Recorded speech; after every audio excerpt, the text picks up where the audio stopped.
बढ़ेंगे खबरों की ओर, जहां दिल्ली को पानी देने के मामले में दिल्ली सरकार ने हरियाणा पर साजिश करने का आरोप लगाया, जिस पर पलटवार करते हुए हरियाणा राज्यसभा सांसद सुभाष बराला ने कहा कि आम आदमी पार्टी के नेता हर बार अपनी कमियों को छुपाने के लिए प्रपंच रचते हैं। अरविंद केजरीवाल खुद को हरियाणा का बेटा कहते हैं, तो उन्हें चाहिए कि वो पंजाब से पानी की मांग करे और आने वाले रास्ते में अन्य सोर्सेस के माध्यम से हरियाणा मदद करने को तैयार है।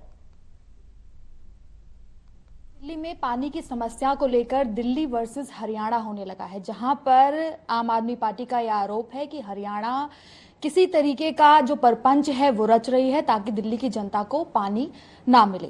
तमाम ऐसे ही मुद्दों पर बातचीत करने के लिए अभी इस वक्त हमारे साथ में हरियाणा के राज्यसभा सांसद सुभाष बराला जी हैं। सर, जिस तरीके से हम देख रहे हैं कि आम आदमी पार्टी का ये कहना है कि हरियाणा जो है वो इस वक्त साजिश रच रहा है ताकि दिल्ली की जनता को पानी ना मिले, इस आरोप में कितनी सत्यता नजर आ रही है? देखिए, अब दिल्ली की जनता भी और हरियाणा और देश की जनता भी समझ चुकी है कि साजिश कौन रचता है। ये आम आदमी पार्टी के नेता, चाहे अरविंद केजरीवाल हो या उनकी टीम हो, अपनी कमियों को छुपाने के लिए हर बार इसी प्रकार का प्रपंच करने का काम करते हैं। अब इनके चेहरे से नकाब हट चुका है। ये कोर्ट में भी गए और सब लोगों के सामने एक बात है कि हरियाणा ने दिल्ली की एक भी बूंद पानी की रोकी नहीं है, बल्कि एक्स्ट्रा पानी देने का काम राष्ट्रीय राजधानी के नाते भारतीय जनता पार्टी की सरकार करती आई है। और अगर कहीं कोई फेलियर है तो आम आदमी पार्टी की सरकार के पार्ट के ऊपर फेलियर है, इनके नेताओं के पार्ट पर फेलियर है। और ये आज से नहीं है, पहले से आप लोग देख रहे हो कि अरविंद केजरीवाल कभी 2 साल के बाद दिल्ली के घर घर में नल से जल देने का वायदा करता है, कभी उसके बाद 3 साल के बाद करता है। यानी कि हर बार अरविंद केजरीवाल झूठ का नाटक करते हुए दिल्ली की जनता को गुमराह करने का काम करता है। लेकिन अब दिल्ली की जनता को समझ में आ गई है पूरी की पूरी बात कि अरविंद केजरीवाल, इनकी टीम की बात में कहीं कोई सच्चाई नहीं है। मानवता के आधार पर हरियाणा दिल्ली को पहले भी अलग से अतिरिक्त पानी देता है और भविष्य में भी देगा, कहीं कोई दो राय नहीं है, कहीं कोई दिक्कत नहीं है। लेकिन मैं एक बात और कहना चाहूंगा, अगर आम आदमी पार्टी को इतनी चिंता है, पानी की इतनी चिंता है, दिल्ली की इतनी चिंता है, तो हरियाणा भी अरविंद केजरीवाल का अपना प्रदेश है। वो तो दावा करते हैं कि हरियाणा का मैं बेटा हूं, तो उनकी सरकार पंजाब में है, तो क्यों नहीं वो पंजाब से कहे कि वो हरियाणा को भी अपना पानी दे दे। और हरियाणा के रास्ते से हरियाणा सरकार इस बात के लिए तैयार है कि वो एसवाईएल का पानी दिल्ली के लिए पीने के लिए उपलब्ध करवाए, हरियाणा के रास्ते से उपलब्ध करवाए, या अन्य स्रोतों से जो भी पानी दिल्ली के अंदर आ सकता है पंजाब से दिलवाए। हमारी सरकार उसमें मदद करेगी। जी सर, देखिए, जिस तरीके से हम देख रहे हैं कि अभी चुनाव का समापन हुआ है और उसके बाद से ही अब इस तरीके के मुद्दे सामने आने लगे हैं जो एक बेसिक जरूरत लोगों की है, उसको लेकर राजनीति होने लगी है। अब हरियाणा की अगर बात करें तो एक अहम जो बात थी वो आपको सौंपी गई थी, जिम्मेदारी सौंपी गई थी। विधानसभा के चुनाव भी अब काफी नजदीक आ चुके हैं।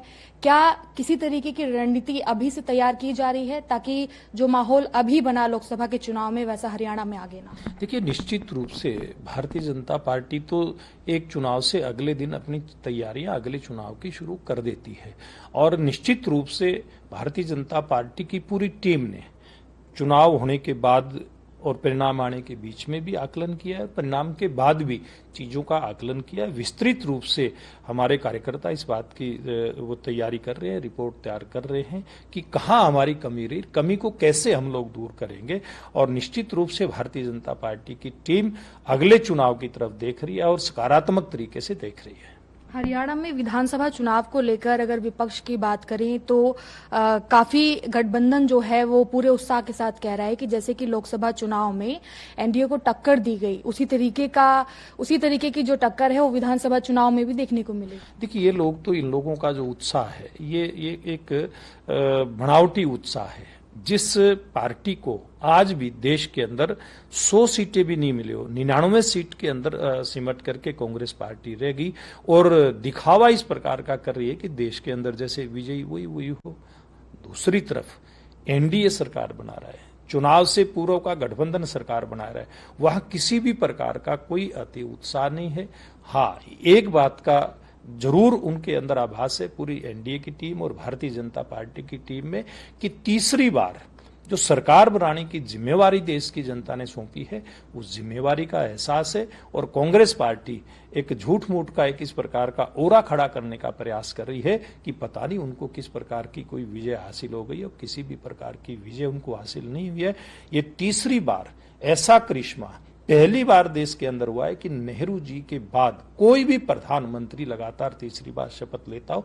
कल ये रिकॉर्ड बन जाएगा मोदी जी के रूप में। और ये भी एक रिकॉर्ड है कि कोई भी गैर कांग्रेसी सरकार लगातार तीसरी बार सत्ता में आ रही है।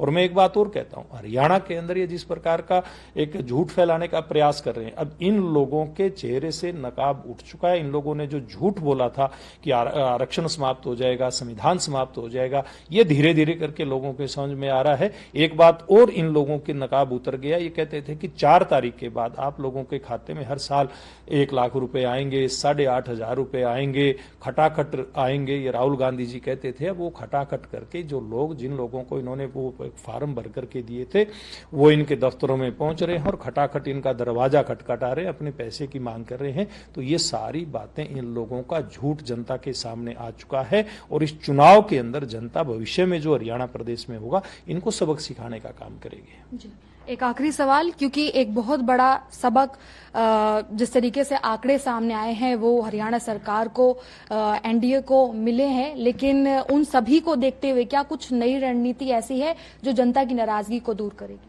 देखिए, निश्चित रूप से भारतीय जनता पार्टी एक नए उत्साह के साथ आएगी, क्योंकि पहली बार इस देश के अंदर एनडीए की और भारतीय जनता पार्टी की सरकार बन रही है, मोदी जी के नेतृत्व में बन रही है। हमारी जो भी कमी रही है, निश्चित रूप से उस कमी को दूर करके हरियाणा प्रदेश के अंदर नए उत्साह के साथ और नई रणनीति के साथ हम लोग उतरेंगे। तो ये देख रहे थे आप तमाम बातचीत हरियाणा की राजनीति को लेकर। हालांकि इस वक्त एनडीए और विपक्ष कहीं ना कहीं पर काफी गहमागहमी में देखने को मिल रहा है, लेकिन जनता ने फैसला लिया है। तो आने वाले सालों में ये देखना होगा कि आखिर किस तरीके की राजनीति जो है, या फिर जो काम के वादे किए गए हैं, वो धरातल पर उतर पाते हैं। कैमरा पर्सन अनिल के साथ मैं रिया राय, टोरल टीवी, दिल्ली।